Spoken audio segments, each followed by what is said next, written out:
अस्सलाम वालेकुम व्यूअर्स। आज मैंने डाले हैं इनको खाना और ये खा रहे हैं। बहुत ही प्यारा दिख रहा है। और एक है एक बच्चे वाली माँ और उसके 2 या 3 बच्चे हैं। नया नया ही पैदा हुए हैं, कहीं दिख नहीं रहे हैं। तो देखिए, पर वो भी आके यहाँ पर ही खाती है। मैं डालती हूँ रोज़ाना, रोज़ बोले तो एक आध दिन ऐसा बचता है तो खाना, ऐसा नहीं कि डेली ही, पर डालती हूँ डेली।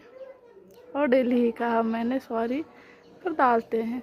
और ये मैंने एक नोटिस किया है कि यहाँ पे एक झाड़ है। ये झाड़ को देखो कितने प्यारा दिख रहा है, ये फूल है ना, माशाल्लाह। और ये देखिए बर्ड्स, ये बर्ड्स लेबर्ड्स के हैं, मेरे नहीं हैं। यहाँ पे बाजू बाजू वालों के हैं।